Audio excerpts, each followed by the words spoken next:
All right. Hope everyone's having an amazing day.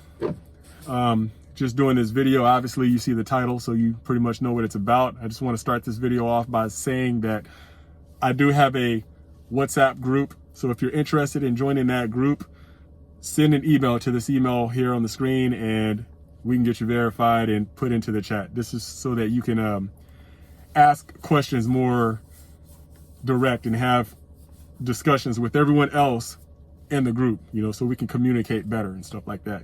But there is a verification process. So just so you know, if you're interested in joining the WhatsApp group, shoot me an email and we will get you verified. All right. Anyway, going forward, I just want to discuss my process back to the United States. So the first time I came back to the United States, I came back because of medical issues. To those of you who know, I shot back out to Poland and then I made my way back out to Asia.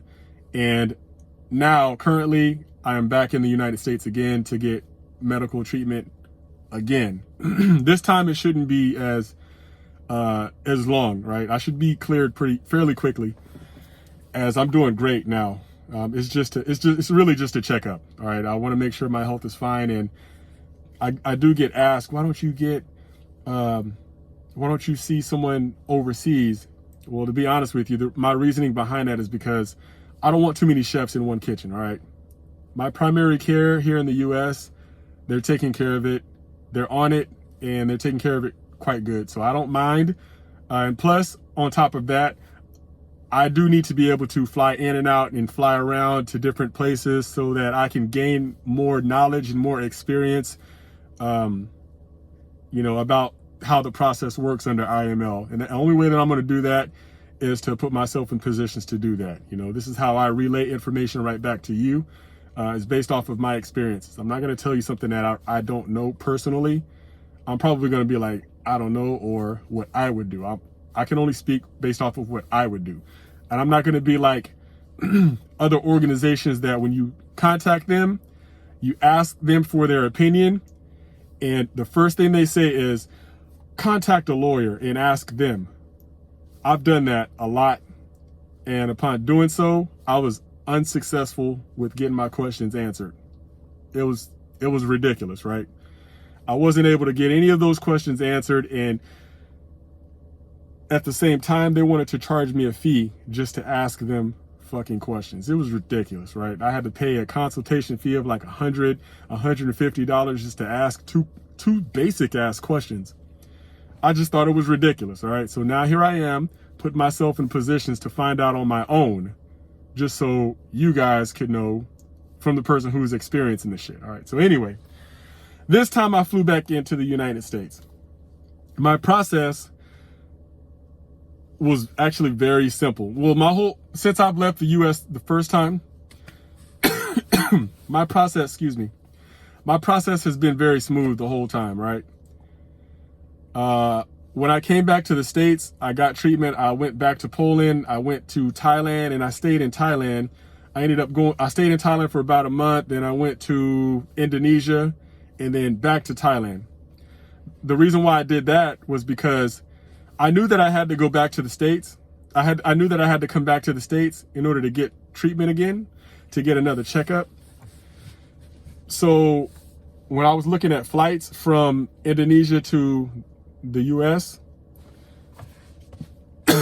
they were more expensive than the flights from Thailand back to the US. It was really interesting. So it was actually cheaper for me to fly from Bali back to Bangkok, Thailand, and fly from Bangkok, Thailand into the United States. That's interesting. All right. So that's what I basically did. All right. So from Thailand, I went an interesting route. I haven't heard anyone say that they've been to Taiwan before. I've heard China, I've heard Japan, but I have not heard Taiwan. But this process was kind of different only because I didn't actually enter or leave the airport. Basically what we did was stay in the terminal. All right. So we flew from Thailand into Taiwan and we stayed in the terminal. So we didn't go through customs, immigration and all of that stuff for them to stamp our passports. All right. So we just stayed in the terminal. waited for our flight, which came after 2 hours. We were right back on the plane again and headed for Seattle. Jesus, excuse me. Headed for Seattle, Washington. So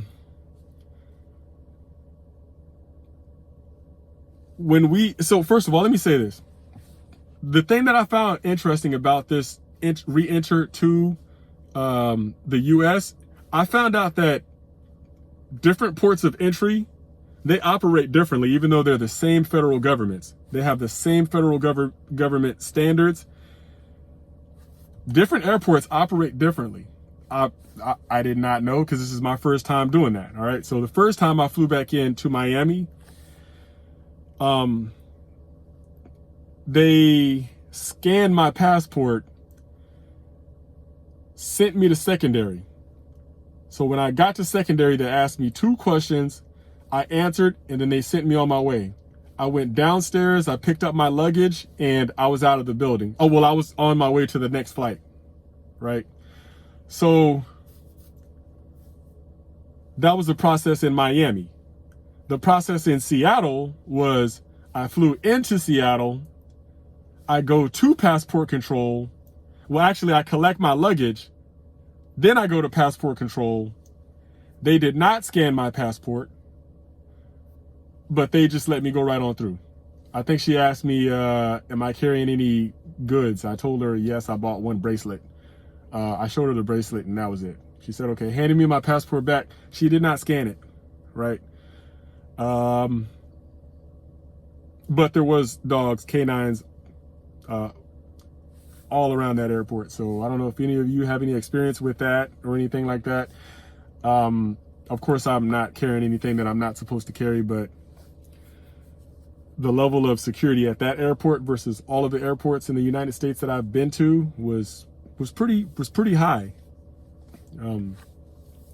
Like I said, they didn't scan my passport, and when they scanned my passport in Miami, the guy had said, just so you know, they're going to send you to secondary no matter where you go in the US. When you fly back in, that's what they're going to do. They're going to send you to secondary. This time they didn't do that. They didn't scan it. They just cut me loose. So that was a learning experience. I go to my next flight. Since I've gone through passport control, anything after that is now, domestic, right? So I get on my domestic flight, and boom, I was back in Texas again. All right. So only went to Texas to get treatment, and right back to the New Mexico, since they do not require a registration process. Not for me. All right. I do not have to register in New Mexico. Matter of fact, I've said this a few videos that there are a lot of states out there that actually do not require you to register. And if you're in a position where you're kind of just tired of everything and you want to just get away, there are places that will allow you to no longer register. You just have to do your due diligence. All right. That's not legal advice. I'm just telling you because, I mean, it's true that it's my experience. All right. And I would just suggest you doing your due diligence. All right. But anyway, I've made it back safely. I'm not having any issues. Of course, there's no warrants for me or anything like that. Excuse me. See, this is why I came back, because I have this health issue, and I've been doing great, but for the most part, it's just a cough now. So I think I'm great. Maybe a few days and I'll be good. Maybe I get another clearance and I'll be right back out. Maybe in a month, a couple of weeks to a month. I don't know. We'll see. I also want to, when I do clear to leave this time, since we already know about Europe, we already know about Asia, I do want to explore Central and South America. We're hearing that Panama is off. We're hearing that Mexico is off. We're hearing Costa Rica is off. A lot of those countries down there, we're hearing that they're off, but I really don't think they're off. And I'm going to go find out. I think maybe I can fly into Belize or Guatemala, one of those countries, and then we'll go from there. But I don't have any set plans or anything like that. I don't have any dates, not at this time, because again, I do need to get cleared. But I just wanted to do this video to let you guys know that overall, the airports that you fly into internationally, they operate differently. This has been my experience. The airport in Miami are more likely to fuck with you than the airport in Seattle that I went through. All right. I'm also hearing that Chicago, Illinois airport, they fuck with you a lot. I'm here in New York, their airport fucks with you a lot. I've even heard Dallas.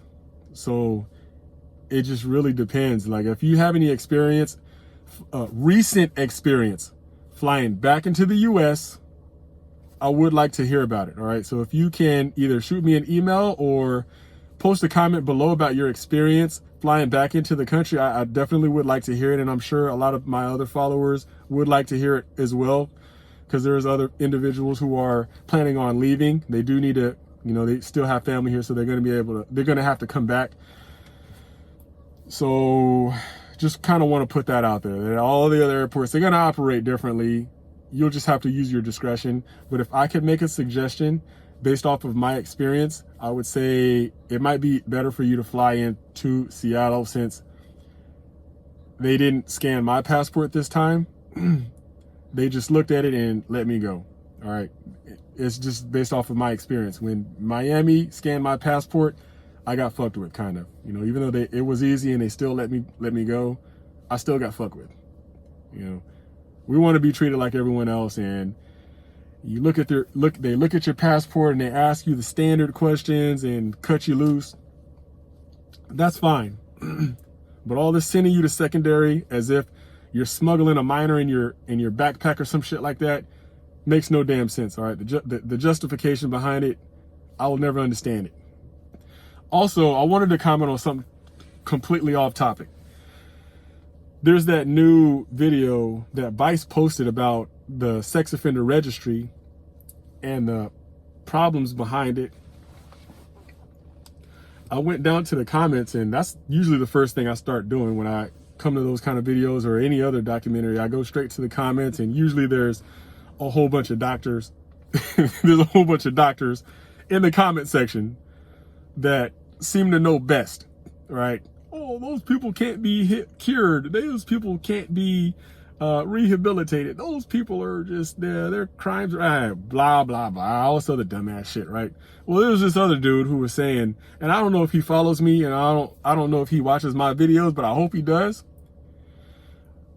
But according to him, he felt that some individuals belonged on the registry and he just doesn't. He's basically trying to detach, like separate himself from the rest of us, when the situation based off of what he explained was similar to most of ours.